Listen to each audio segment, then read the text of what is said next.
Hi, friends, this is Ian Khan, and you're listening to The Ian Khan Show. And this is an Aftershock special episode, which means I'm speaking with a co contributor to the recent book, Aftershock. I'm speaking with Byron Reese today, and Byron is an Austin based author, and his most recent book is The Fourth Age: Smart Robots, Conscious Computers, and the Future of Humanity. Byron Reese.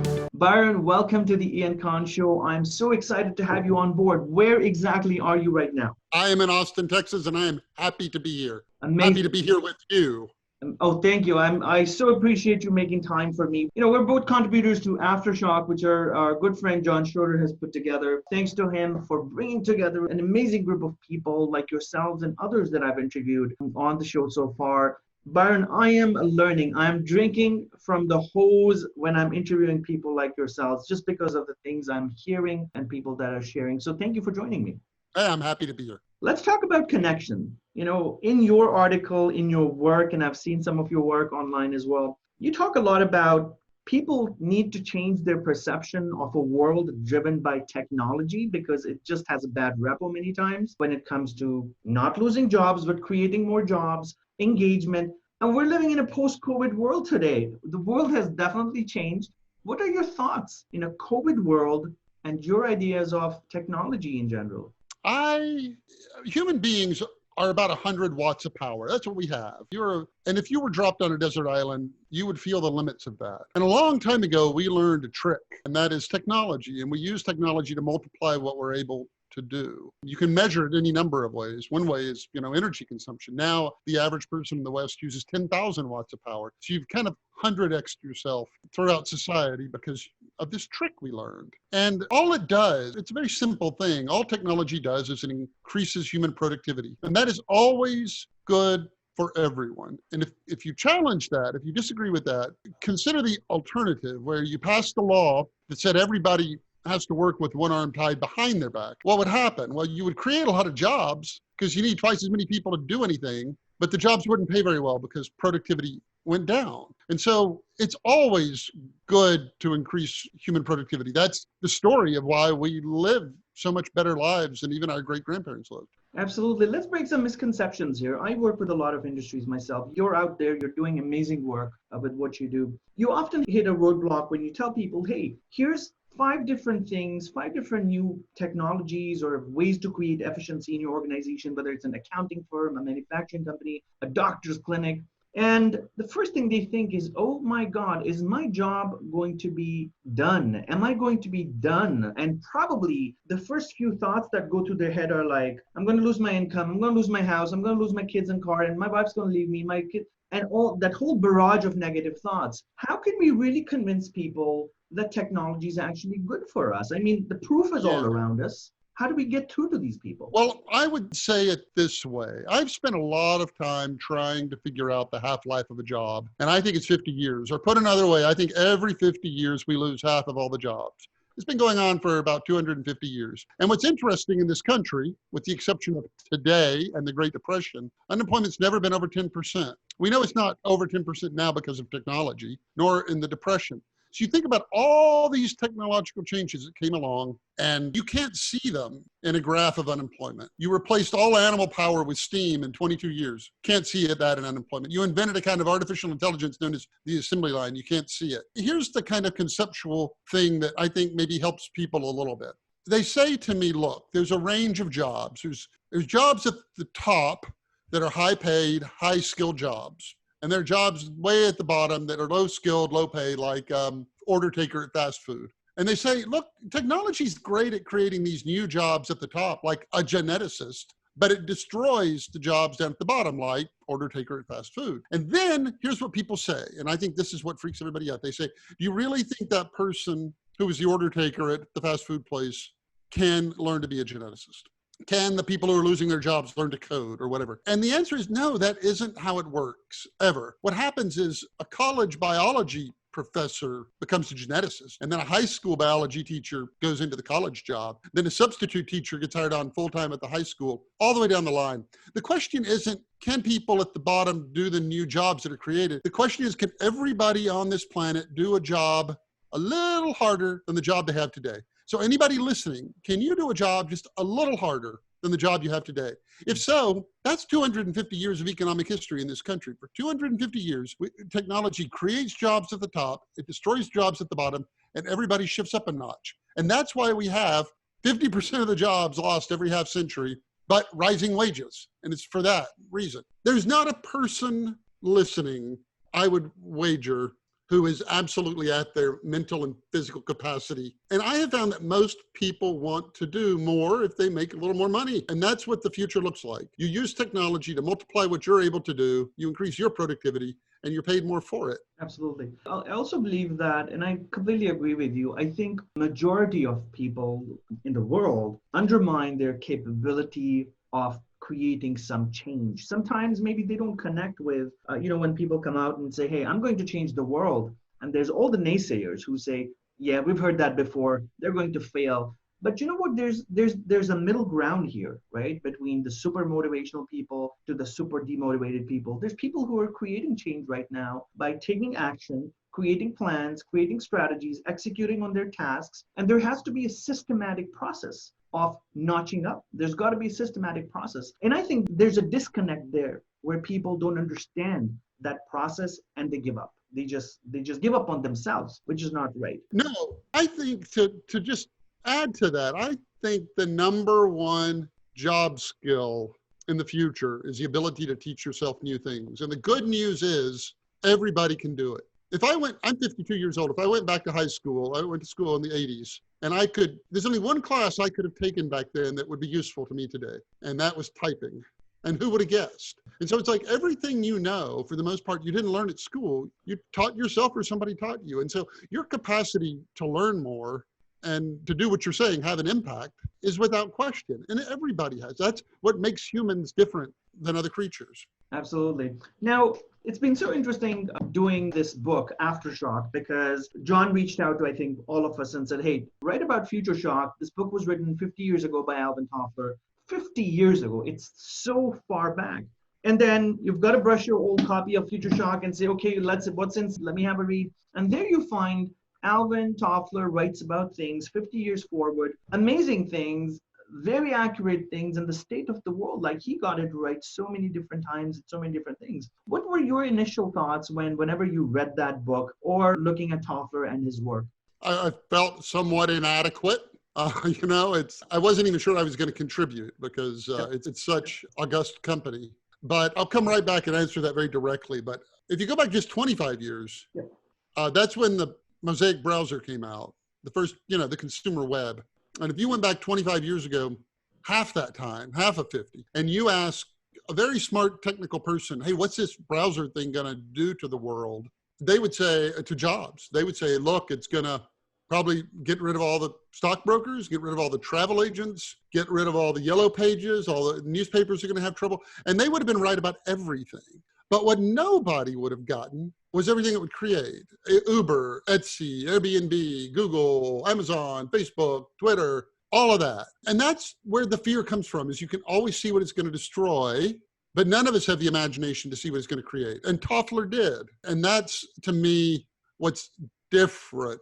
We all get nervous about what technology is going to take away or change that we don't like. Almost none of us can. Look, if everybody could, in 1995, see that there would be Etsy and eBay and all that, it would have been started in 1996, but they weren't. It took a decade or more before these really kind of core companies even came into being, because it just takes a while to kind of get with the flow of the technology and say, oh, I could sell what's in my attic with this thing or what have you. So I think that's what's so impressive about Toffler is he could, nobody's perfect, but he could see both sides of the equation. Of course. Yeah, absolutely. I can have a lot of faith that the other side of the equation is there, but I don't purport to see it. Yep. I think, my kids are going to be chort wranglers and, all these made up words I'm just making up because I don't know what they are, but they're going to be something. It's different, but it'll come to be, but I don't know what it is. Thank you so much for that. They say that we are living in an era of exponential growth, and there's all bars, charts, and data that exponential growth in the world in technology is happening, right? Moore's law has been broken. By 2025 or 2045, we'll be a neural race and we'll have implants. How much of that do you subscribe to? Like, what's your vision of where we will be realistically in the next, say, 25 years, the next 25 years? Well, I'm not a singularian. I don't believe that that once computers become smarter than us, then 2 years later, they'll be twice as smart, and then 4 times, and then eventually they won't even know what we are. I think that viewpoint is based on I used to host this podcast on AI. That's my shtick. Yeah. And I had 120 guests, and I would ask them all the same question. And 95% of them answered this question, yes. And then I give lots of speeches, and I ask audiences the same question, and only 15% of audiences say yes. And the question is, are people machines? Are you a machine? And people in AI are, normally say, well, what else would we be? And at some point, if we're nothing but machines, we're going to build a mechanical person.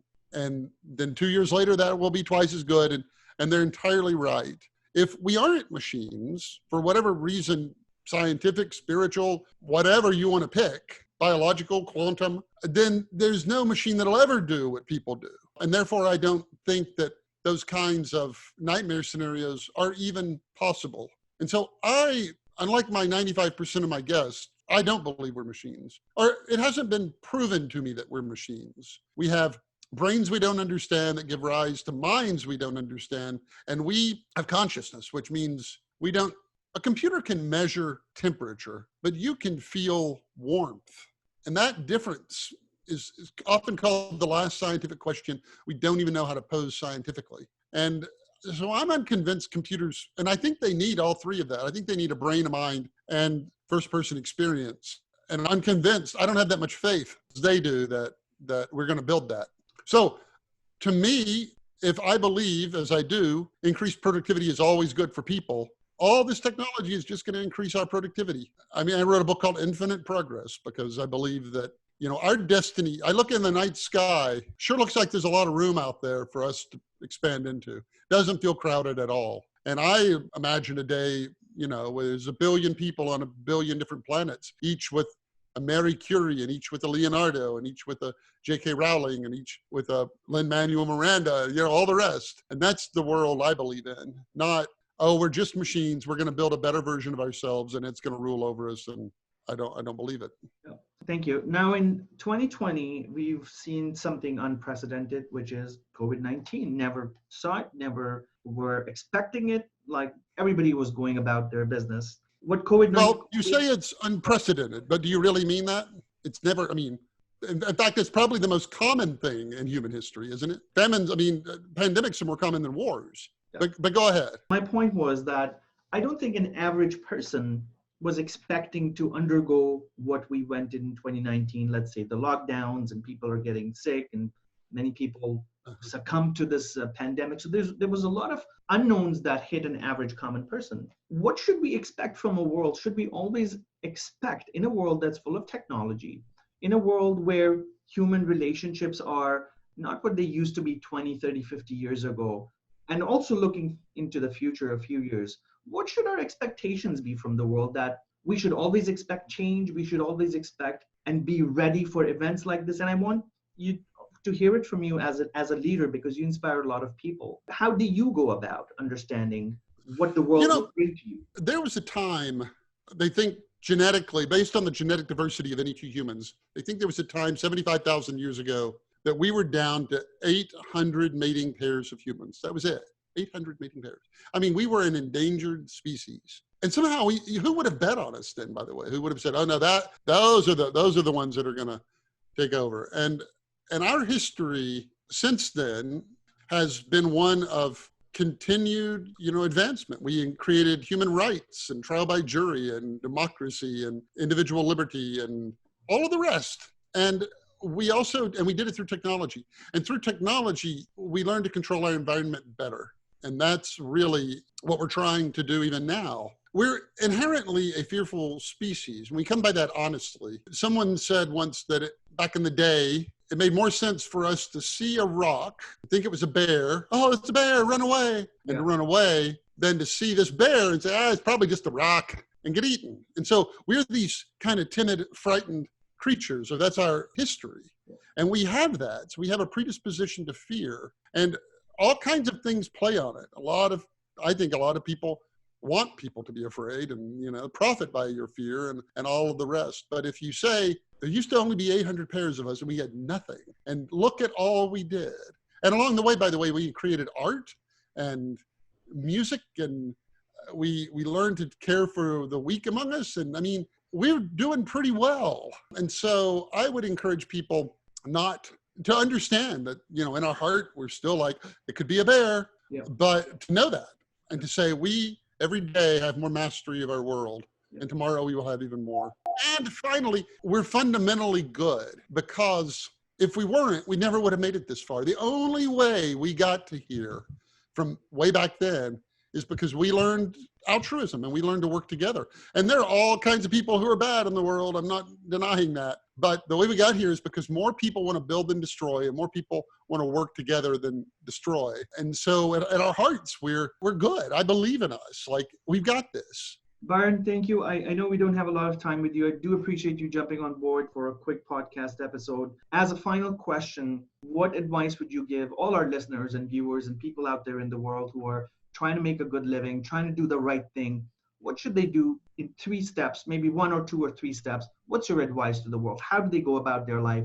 What should they expect from the future? I don't like to tell people what they should do, but I can say what I do. And you were talking earlier about how technology creates new jobs at the top and destroys ones at the bottom, and everybody shifts up a notch. I try to apply that to my life. I try to say, what aspects of my life can technology create great new opportunities and great new experiences? Where am I an order taker at a fast food place? Like, I do a ton of things like that in my day-to-day life. Where can I use technology to destroy those jobs, those parts of my life? How can I use it to destroy so I don't have to do them? And that's just like philosophically how I look at my day. I want to use technology to either automate mundane things so I don't have to do them, or create new opportunities for me. Technology really is this thing. It's not magic, but it behaves like magic. It multiplies what you're able to do. It makes you, more than you were before. It comes with its pitfalls, but it's very powerful when applied correctly.